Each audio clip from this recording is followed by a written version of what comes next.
वरम पुंडरीकाय दातो मुनींद्रे समागत तिष्ठन्तमानंद कंदम परब्रह्म लिंगम भजे पांडुरंगम। पांडुरंगा करू प्रथम नमन, दुसरे चरण संतांची या त्यांच्या कृपादाने कथेचा विस्तारू। बाबाजी सद्गुरु दास तुका जयांचे केले स्मरण, वहे सकळ विद्यांचे आदि करण। तेची वंदू श्री चरण श्री गुरूंचे ते नमस्कारोनी आता। ओम नमो ज्ञानेश्वरा, ओम नमो ज्ञानेश्वरा, ओम नमो ज्ञानेश्वरा,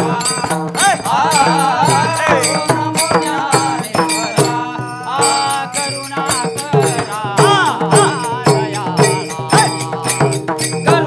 करुणा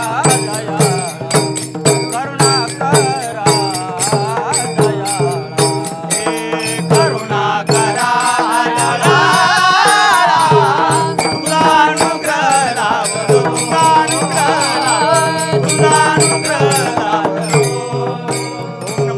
दयाळा, करुणा करा दयाळा, तुमचा अनुग्रह लाभलो पावन झालो चराचरी। शुक्लां ब्रह्म विचार सार ब्रह्मा माध्याम जगद्व्यापिनी विना पुस्तकधारिणी वैदाम जांड्यांधकारापम हस्ते स्फटिक मालिका व्यती पद्मासने संस्थितां वंदे त्वां परमेश्वरी भगवती बुद्धिप्रदा शारदां। जय जय जय हनुमान गोसाई, कृपा करो गुरुदेव की नाई। जो सत बार पाठ कर कोई, छुटई बंदी मासु कोई। राम सिया राम, सिया राम जय जय राम, राम सिया राम, सिया राम जय जय राम। बोलण्याची नाही आता देवा विन काही, एक सरे केला नेम देवा दिले क्रोध काम।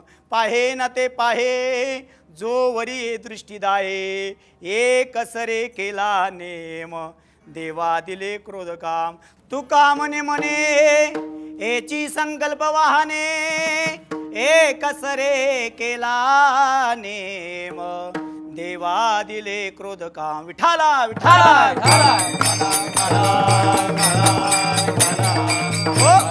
प्रस्तुती कीर्तन रूपी सेवे करता घेतलेला अभंग जगद्गुरु जगतवंदनी विश्वसंत वैरागी मूर्ती देव निवासी सुप्रसिद्ध साधू श्री संत श्रीमंत जगद्गुरु तुकोबाराय यांच्या मुखारविंदातून प्रतिपादित झालेला अनुभव आणि जगद्गुरु तुकोबाराय आणि तुकोबारायांची भक्ती आणि तुकोबारायांच्या भक्तीचं फलश्रुती म्हणजे देवाचं प्रगट्य आणि त्या प्रागट्याचा भाव या अभंगामध्ये जगद्गुरु तुकोबारायांनी विशद केला आहे। विठाला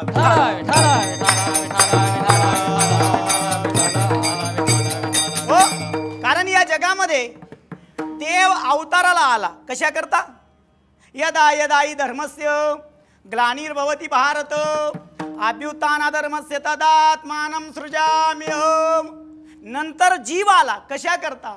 काही मी उद्धार पावेन, काही कृपा करील नारायण। ऐसे तुम्ही सांगा संतजन, करा समाधान चित्त माझे। ऐका, या ठिकाणी जीव आला तो आपला उद्धार करून घेण्याकरता आणि जीवाचा उद्धार कसा होईल हे सांगण्याकरता या भूतलावर वैकुंठातून संत अवतरी झाले। आम्ही वैकुंठवासी आलो याचे कारण आहे, बोलिले जे ऋषी साच भावे वर्ताया।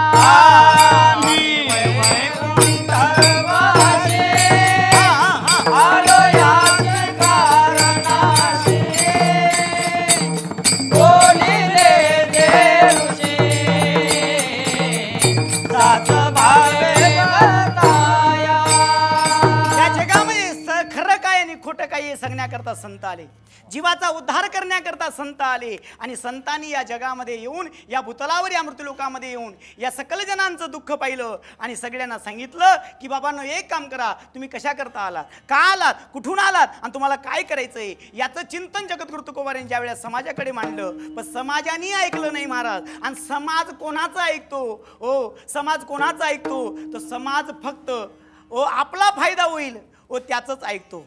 ऐका, आपला फायदा होईल त्याचंच ऐकतो। आता समाजाच्या मनामध्ये एक भाव आहे की संतांच्या सांगण्याने आपलं काही चांगलं होणार नाही, कारण यांचंच चांगलं नाही तर आपलं काय होणार आहे। ऐका.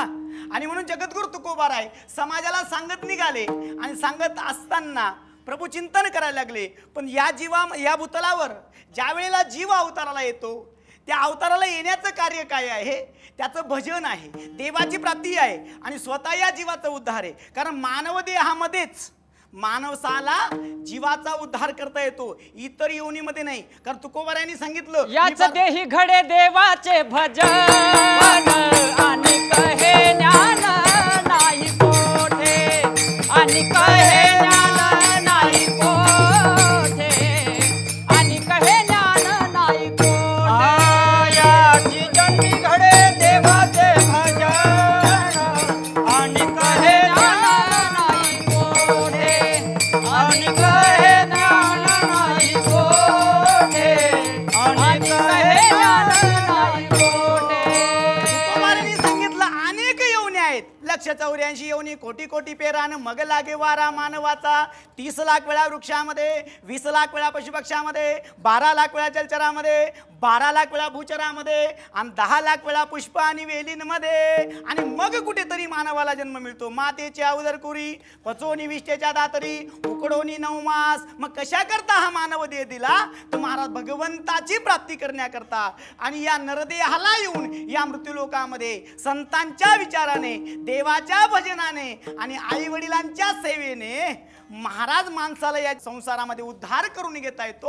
आणि म्हणून तुकोबाराय सांगतात घेईन मी जन्म याच्यासाठी देवा, तुझी चरण सेवा साधावया. तुकोबारायचा मूळ हेतू तोच की मी तुझी चरण सेवा साध्य करण्याकरता येतोय.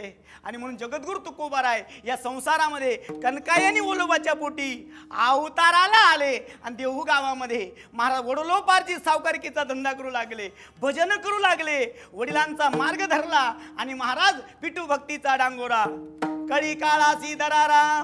आणि तुका म्हणे करा जय जयकार आनंदे. आनंदानं भजन करत होते, पण महाराज आनंदाचं भजन करत असताना समाजाला सहन झालं नाही. आनंदाचं भजन करत असताना या संसारातल्या विकारांना सहन झालं नाही. आणि म्हणून जगद्गुरु तुकोबारायांनी संसार सोडला. संसाराच्या नावे गालोनिया शून्य वाढता हा पुण्य धर्म केला. आणि तुकोबाराय म्हणतात या संसारामध्ये आपल्याकडनं भजन होणार नाही. मग तुकोबारायांनी संसार सोडायचा विचार केला आणि एकांत वासात जाण्याचा प्रयत्न केला. पण जात असताना एक लक्षात ठेवा, संसाराची कोणती गोष्ट करायची असेल तर घरातल्या सदस्यांना विचारली पाहिजे. पण परमार्थ करायचा असेल तर कोणाला विचारायची गरज? पण लोक नेमकं महाराज संसाराचं करायचं असलं कोणाला विचारत नाही. आणि परमार्थ करायचा असला की लोक विचारत फिरता कोणत्या पंथात जाऊ, कोणत्या मार्गात जाऊ, कोणाचं भजन करू, कुणाची सेवा करू. पण तुकोबारायांनी विचार केला. ऐका, तुकोबारायांनी विचार केला या संसारातल्या लोकांना काही सांगायचं नाही. कारण यांना किती सांगितलं आपले विचार पटणार नाही, मी कशा करता आलो हे समजणार नाही. पण जगद्गुरु तुकोबारायांनी कोणाला सांगितलं नाही महाराज.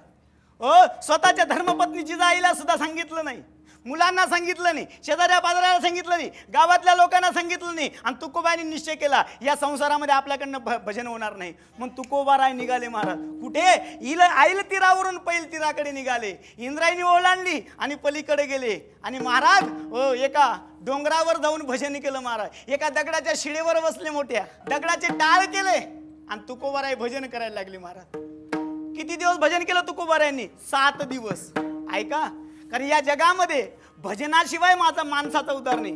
कलियुगी उद्धार हरीच्या नामे, हरीच्या नामाशिवाय कलियुगामध्ये मानवाचा उद्धार नाही. मग जगद्गुरु तुकोबाराय एका दगडावर बसले, डोंगरामध्ये गेले, दगडावर बसले आणि दगडाचे टाळ केले आणि भजन करायला लागले. भजन करता करता महाराज 7 दिवस झाले. इकडे जिजाबाई व्याकुळ गेली, कुठे गेली माझी तुकोबाराय, कुठे गेली माझी तुकोबाराय, कुठे गेली माझी तुकोबाराय असा विचार करते. शेजारी विचारते, पाजारी विचारते, गल्लीत विचारते, गावात विचारते, सगळं गाव फेरफटका मारते. पण महाराज 7 दिवस तुकोबारायचा विचार. काय भाव होता हा? पतिभाव जगद्गुरु तुकोबारायच्या पत्नीच्या अंतकरणामध्ये होता. आणि संसारातल्या प्रत्येक पत्नीच्या अंतकरणामध्ये प्रत्येक पतीबद्दल जिजाबाई सारखा भाव असावा तरच तिचा उद्धार आहे. विठ्ठल देवाची वारी कीर्तनाची वारी.